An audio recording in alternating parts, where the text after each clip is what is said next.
لان كنا، انت راجل عامل شركه المفروض ان هي ملك الناس اللي معاك. ان الموضوع لو انا بصنع علف خاص بيا، مش شركه او فلوس ناس، بصنع علف وخلاص كده، كان عادي ممكن انك توفق ما بين الاثنين. لكن انا كان في طموحات عايزه تتحقق، وكان لازم انك واخده منك وقت كبير جدا، فاخدت وقت المزرعه. وبالتالي ركننا قصه المزرعه على جنب لغايه ما يكون لها وقتها، انها ممكن مع الوقت بعد كده لما توصل لمستوى معين اللي انت بتطمح له. ليا صديق كان عامل مزرعة صغيرة كده من تقريبا 5 6 سنين، وما توفقش فيها واتنقل للتجارة، وفتح محل واشتغل، ولحد دلوقتي ربنا كرمه جدا يعني، ووضعه احسن بكتير.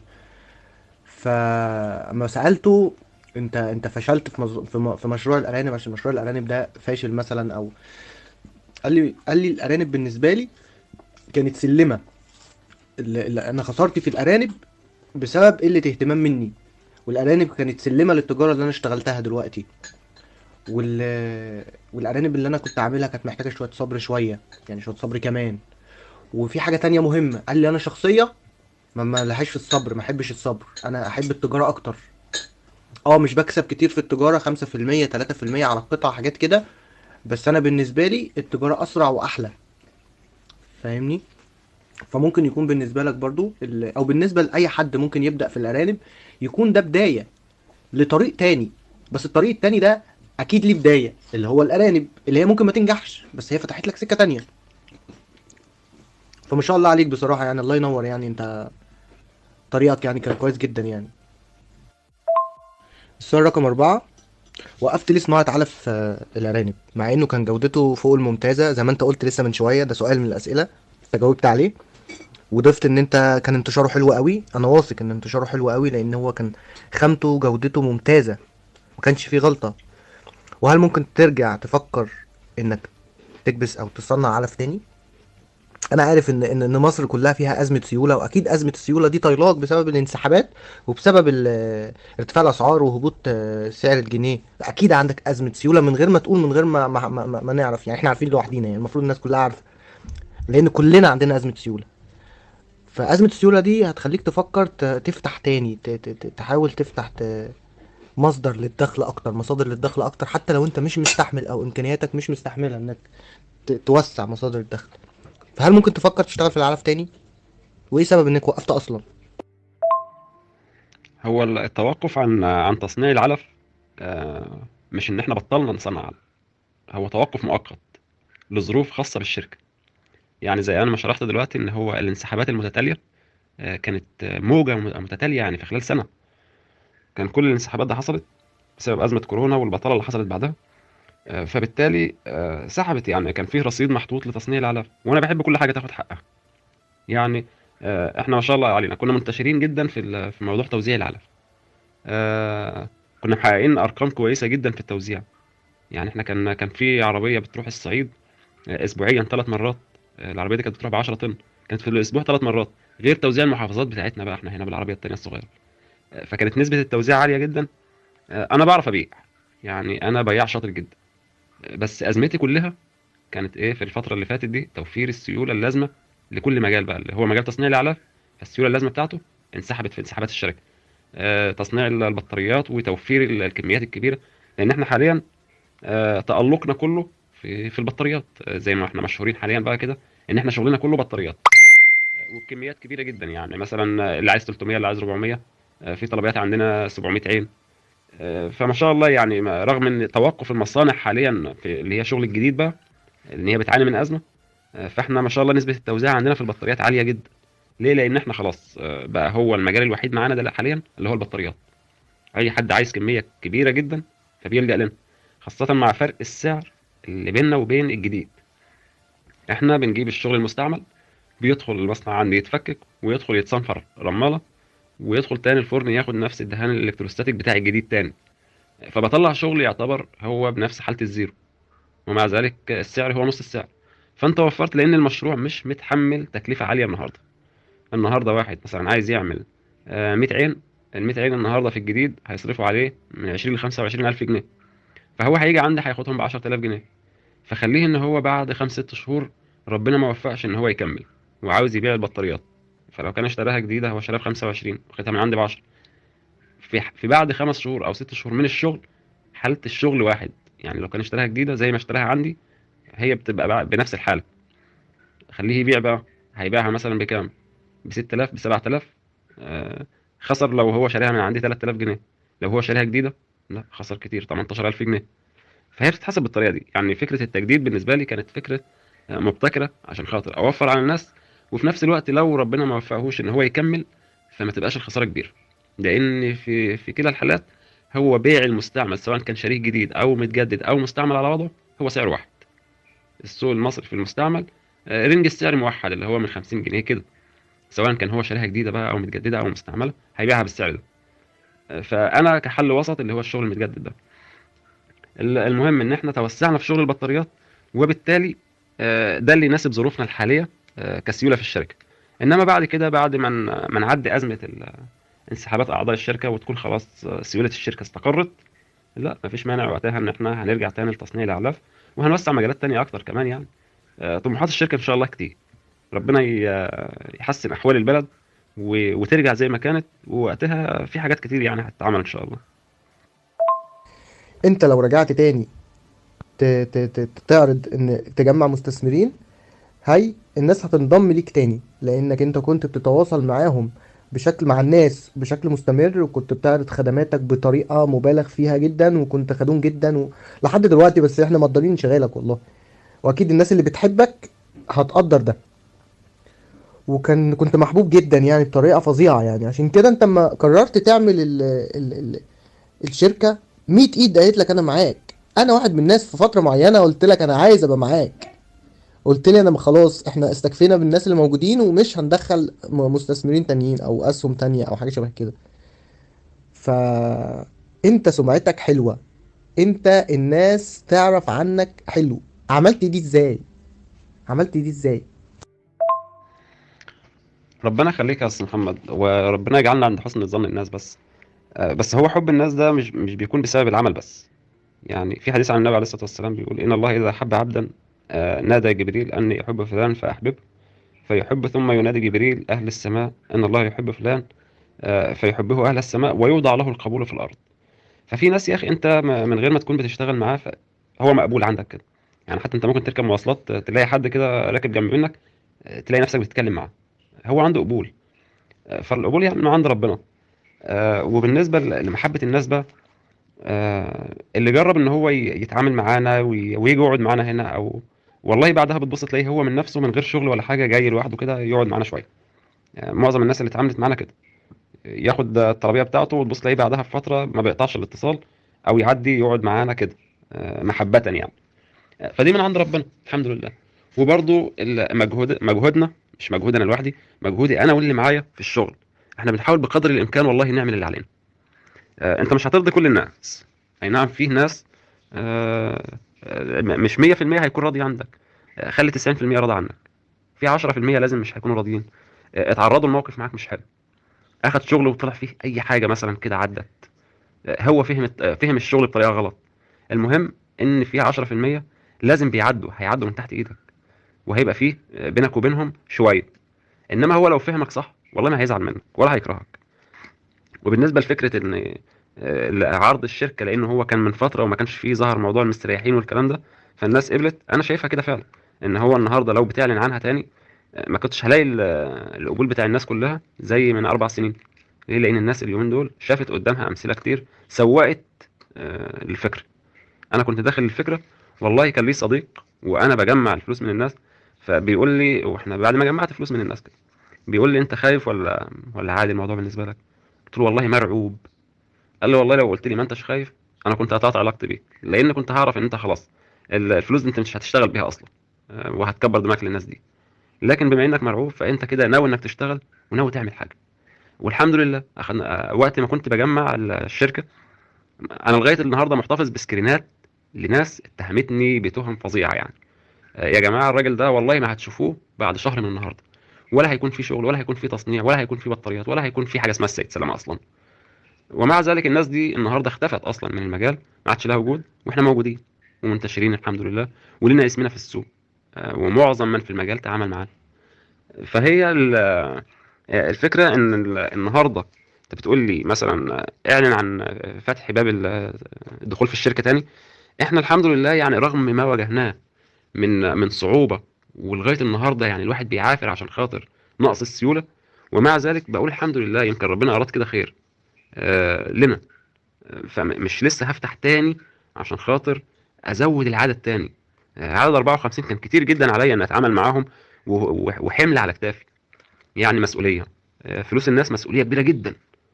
أنا ما صدقت إن ربنا خففها عني شوية، وإن شاء الله ربنا يكمل على خير إني أكون في أقرب وقت يعني تخلصت منها تماما. بإرادة الناس مش بإرادتي أنا كمان، يعني اللي هو يعني المتبقيين بإرادتهم هم في الخروج، مش بإرادتي أنا.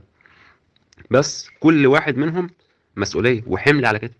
لو أنا ناوي إن أنا من البداية إن آكل فلوس الناس، لا كان الموضوع هيبقى سهل عندي جدا، ولا كان هيبقى فيه مسؤولية، ولا كنت هفضل في المجال أصلا.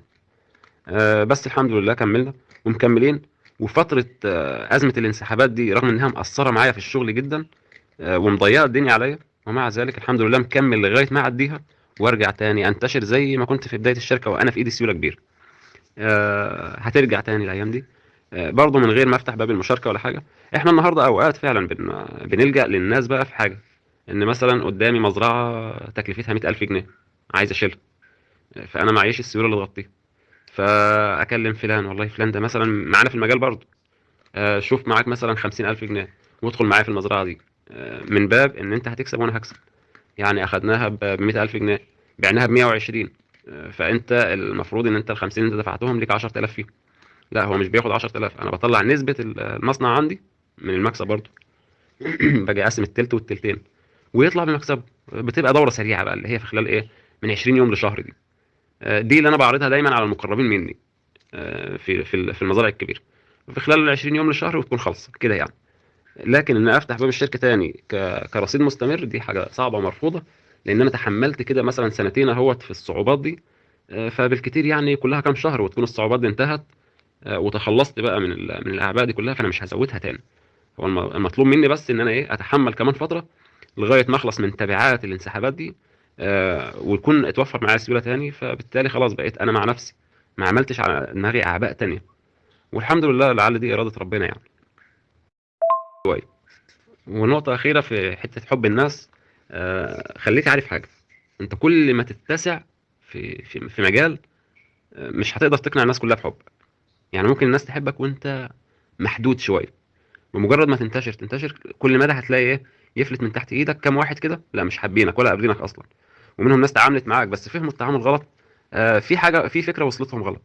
أنت رديت عليهم بنرفزة مثلا، يعني ممكن يكون كلمني وأنا في وقت نرفزة واترفزت عليه، فهو خلاص بقى كارهني.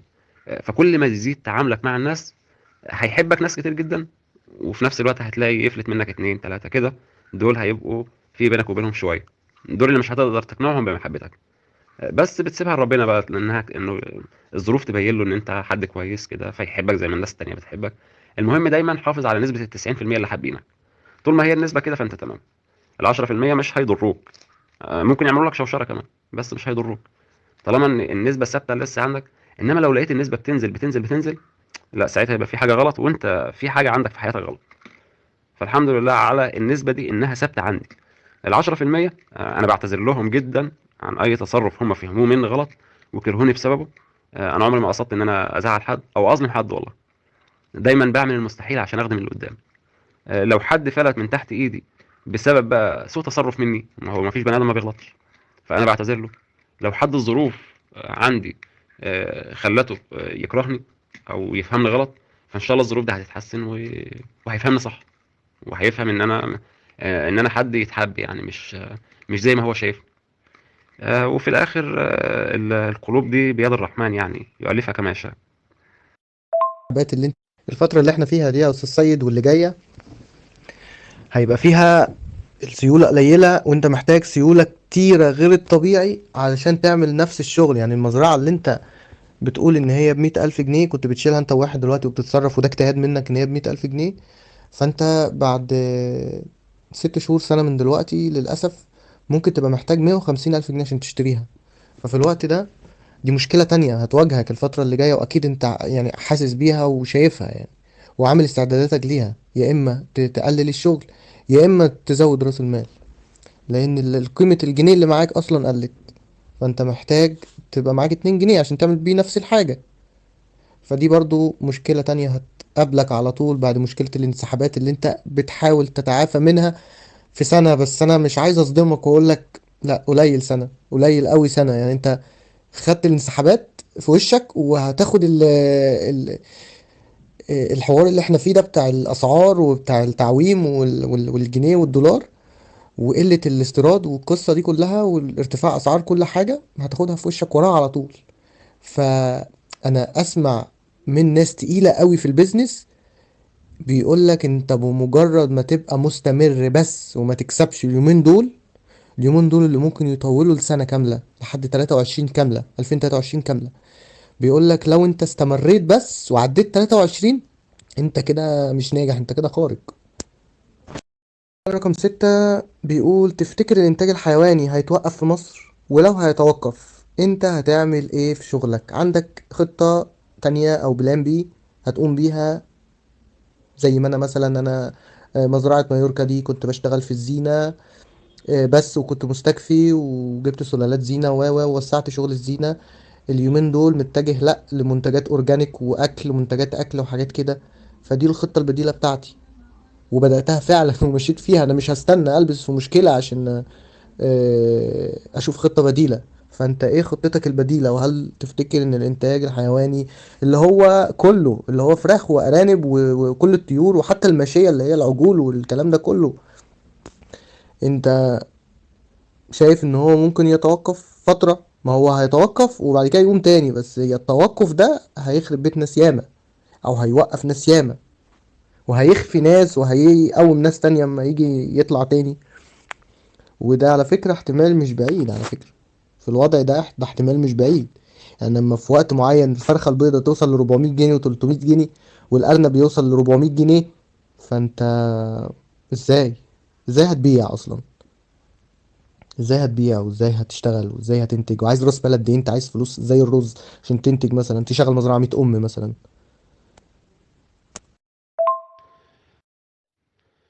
والله يا أستاذ محمد، هو حتة توقف الإنتاج الحيواني ده شيء صعب يعني. هو ممكن بيمر بأزمات. مر بأزمات كتير قبل كده على فكرة. يعني في 2009 كانت أيامها الأعلاف زادت من 2000، كانت طن عامل 2000 تقريبا، وصل 3000 ونص فجأة كده. أيامها قالوا خلاص عليه العوض والدنيا خربت، وكان شبيه بدلوقتي كده. ومع ذلك الدنيا برضو استمرت وما نزلش السعر، هو السعر فضل مكمل. بس خلاص الناس تأقلمت على كده وعدلوا أوضاعهم الاقتصادية. الأزمات اللي زي دي بتخرج ناس كتير، في ناس هتخرج وهيدخل بدلهم ناس بديلة اللي هي مستعدة للأوضاع الجديدة، لأن هو دخل أصلا المجال والعلف ب 12000 و 13000 بتاع الأرنب. فدي بدايته، هو بدأ والعلف كده. فلو نزل العلف هي مصلحة له، ما نزلش هو مكمل. فالموضوع ان المجال نفسه لا مش بيقف، انما بيحصل تعديل بقى. الناس اللي انت بتتعامل معاها هتتغير، هيخرج ناس كتير جدا وهتيجي ناس جديده قابله بالاوضاع الجديده وهتكمل على كده. فصعب حته ان احنا نقول توقف مجال الانتاج الحيواني في مصر، الا لو كان كما يظن البعض مثلا ومنهم انا يعني، ان فيه اللي هم بيؤمنوا بقى بنظريه المؤامره يعني، ان فيه خطط لافشال المشاريع الحيوانيه كلها او المشاريع عموما. فساعتها يبقى عليها العوض، هتبقى على الكل مش هتبقى على الانتاج الحيواني لوحده. وربنا يستر في النقطه دي. ما اتمناش ان الامور توصل لكده، لان ساعتها هتبص تلاقي البطاله وصلت ل 95%. مفيش شغل، مفيش مشاريع تجاريه، مفيش غير الموظف بس هو اللي شغال. يعني حتى الفلاح خلاص ما عادش عنده شغل، اصحاب المشاريع التجاريه وقفوا. فساعتها الحياه هتتوقف ولازم يكون وقتها في حل للمشكله. فايا كانت الامور مستحيل ان يتوقف الانتاج الحيواني نهائي. انما هيمر بمشاكل، في ازمات، بس بعد كده هتتعدل الامور.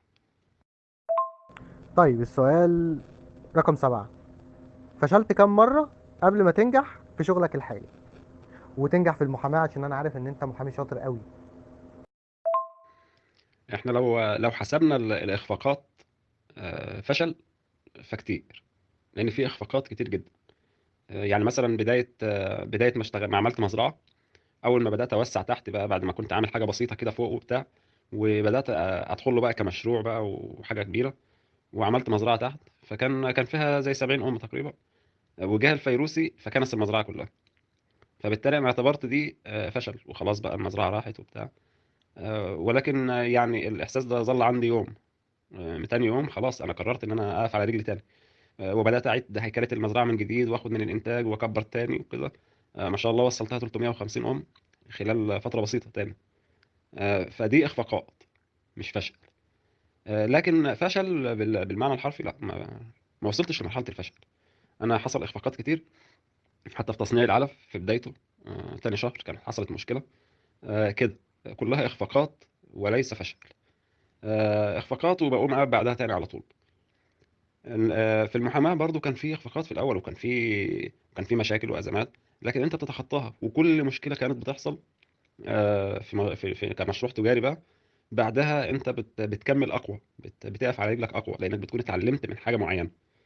آه، برضو بالنسبه لشركه الاتحاد حصل فيها اخفاقات يعني. موضوع الانسحابات المفاجاه كلها دي بالنسبه لي كانت حاجه مفاجاه، ما كانش معمول حسابها. والا كنت مع اني راجل محامي، كان المفروض في عقود الشركه من البدايه كنا عملنا بند ان الانسحاب يكون بطرق منتظمه، وهي كالتالي كذا كذا كذا كذا. لكن الحته دي انا ما بحثش عنها، لان كنت شايف الوضع الاقتصادي وقتها كان مفتوح، ممكن تشتغل وتعمل فلوس. فمستحيل حد هيطلع، الناس هتبقى شغاله وبتاع ما توقعتش بقى تيجي ازمه الكورونا والناس تقعد من شغلها والناس تتعذر وكده. وكل واحد كان له في مشاكل خاصه بقى بيه، بسببها قرر الانسحاب. فدي ما كانش معمول حساب، فدي كانت اخفاقه بالنسبه لي. ليه؟ لان انت اصبحت بتشتغل زي ما قلنا من غير سيوله. تخيل ان معروف دايما ان الناس بتبدا على الضيق، بعد كده بتوسع واحده واحده. انا بدات على واسع بفلوس، كان معايا فلوس وقتها كتير بتاعت الشركه. بعد كده بتضيق بسبب قله السيوله. ف... فالموضوع بالنسبه لي عكس الناس، مش بدا بضيق ويتوسع، لا انا بدات بتوسع وضيقت بعد كده. ولكن بخطه، يعني معمول حساب ان كل ده ليه وقت معين. بالكتير كام شهر ونكون خلصنا بقى من كل ده، والأزمة السيولة والحاجات دي، وخلاص بقى أبدأ بقى في التوسع تاني. بس توسع بقى غير الأول. حاجات بقى أنت خلاص ما عادش في حد ضاغط عليك، ولا عاد شايل هم حد ان هو هيخرج، ولا حد مش عارف إيه كلام من ده. ويقلل سيولتك تاني، لا انت هتبدأ توسع تاني بقى بطريقة منتظمة بقى. وان شاء الله الشركة هيكون لها توسع في حاجات كتير، يعني مش بس في مجال الانتاج الحيواني. انا خطتي في شركه الاتحاد ان انت بدات في مجال الانتاج الحيواني اهوت، ومتخصص في حاجه ضيقه منه اللي هي الارانب. بعد كده هتبص تلاقي الموضوع بيتوسع معاك في نفس المجال برضه، بس في حاجات تانية دواجن مش عارف ايه كده. بعد كده ايه المشكله لما يكون الشركه ليها اعمال اخرى او تخصصات اخرى، زي العقارات زي كذا زي كذا. الحاجات دي كلها ان شاء الله في خطه شركتي، ان يكون استثمارها مش مقصور على مجال معين. بس كل حاجه عندي وان شاء الله ليها وقت. والحمد لله يعني انا لغايه دلوقتي شايف ان الامور ماشيه بالتوقيتات اللي انا حاططها لها.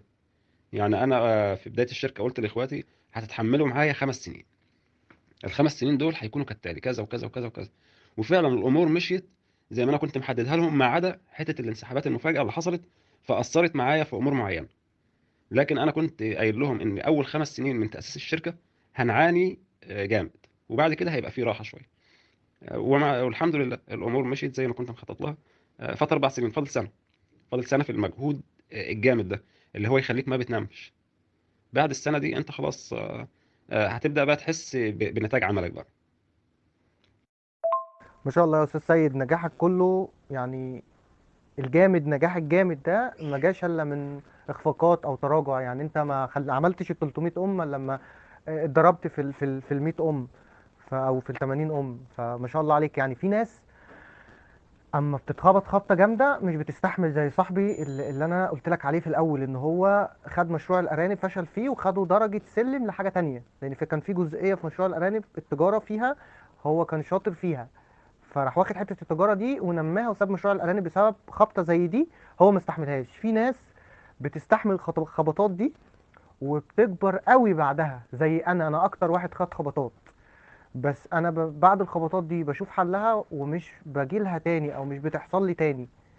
عشان كده مكمل لحد دلوقتي يا استاذ سيد. انا بقالي 15 سنه بشتغل في الارانب، اكتر من 15 سنه بشتغل في الارانب. فيعني وانا اصلا صغير في السن مش كبير، بشتغل في الارانب من وانا في اعدادي لحد دلوقتي. انا عندي استثمارات في مشروع الارانب تتعدى ال 500 الف جنيه، من ولا حاجه، من شاب ما بيعملش حاجه، اللي هو عايش بس وبيشتغل ومش بيجيب فلوس كتير، و 500 الف جنيه بس. في النص، في ال 15 سنه دول، في النص انا قابلت حاجات يعني زي اللي حضرتك بتقول عليها دي.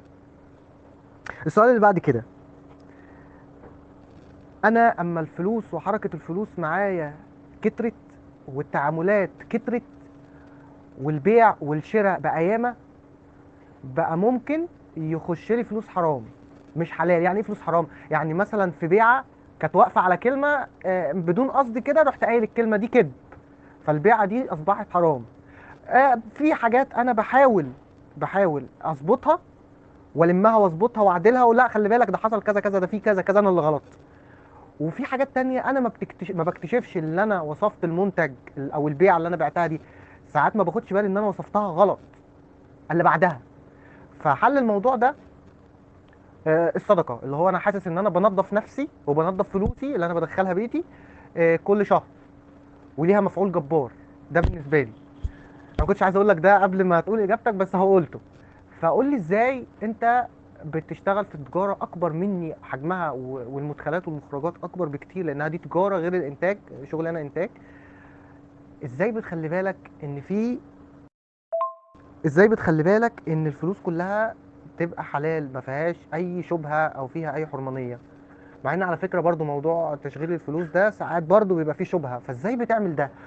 وانا عارف ان انت قابلت مشاكل من قبل الكورونا، مشاكل بقى عائليه، وحد ناس عندك كانت تعبانه تعب، ناس قريبه منك كانت تعبانه تعب شديد جدا.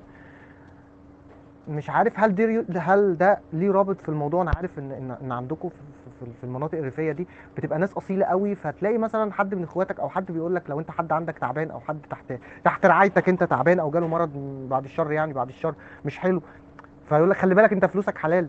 فالكلمه دي انا ما بسمعهاش الا في الارياف، انا بقولها لنفسي، بقولها للناس اللي بحبهم، واحب ان الناس تقولها لي. قد قامت فازاي الصلاة قد بتخلي بالك ان قامت فلوسك كلها تبقى الصلاة. حلال؟ وهل بيحصل لك اخفاقات وبتصلحها ازاي؟ هو ما فيش حد معصوم من الخطأ في البداية كده. أكيد هيكون في أخطاء، وإلا ما كناش هنبقى بشر. ربنا خلقنا عشان خاطر نغلط ونتوب، وإن ما كانش كده كان هيستبدلنا بقوم غيرنا. بالنسبة لتحري الحلال من الحرام، زي ما كنت في المحاماة، وإلا ليه كنت. المحاماة ما شاء الله دخلها كويس على فكرة، خاصة في منطقة زي اللي احنا فيها.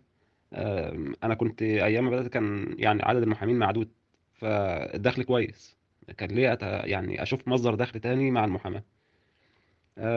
تحري الحلال من الحرام هو مش صعب، بس برضو مش بالشعر يعني. الحلال باين والحرام باين وبينهما متشابهات.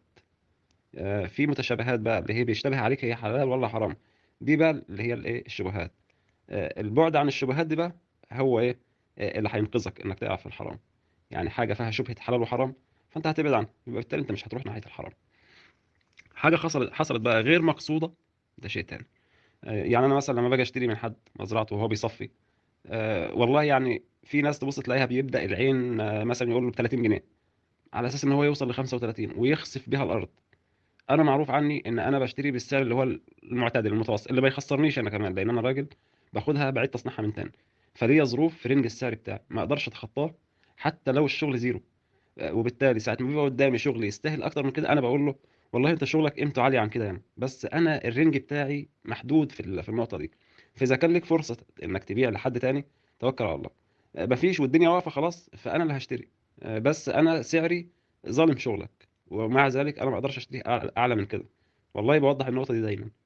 يعني اخرها امبارح واحد بعت لي صور لشغل، قلت له والله شغلك انت لو هتسالني انا، او مع ان انا اللي بشتريها، هقول لك يعني سعري اعلى من كده ياما، بس انا حاكمني السوق اللي انا بشتغل فيه، لازم يكون رينج السعر كذا. في ناس تدخل تخسف بالحاجه الارض وتقول لك هي ما تساويش اكتر من كده، ويقنعك بكده ويشيلها. فدي برضه من ضمن الحاجات اللي فيها شبهه. الايمان الكتير، الحاجات اللي زي دي الواحد بيخلي باله منها. اصل في الاول وفي الاخر هي الموضوع كله مش فلوس. يعني احنا مش بما اننا ناس بنفكر في التجاره ومش عارف ايه فبقت حياتنا كلها هي فلوس، لا. في حاجه اسمها حلال وحاجه اسمها حرام برضه.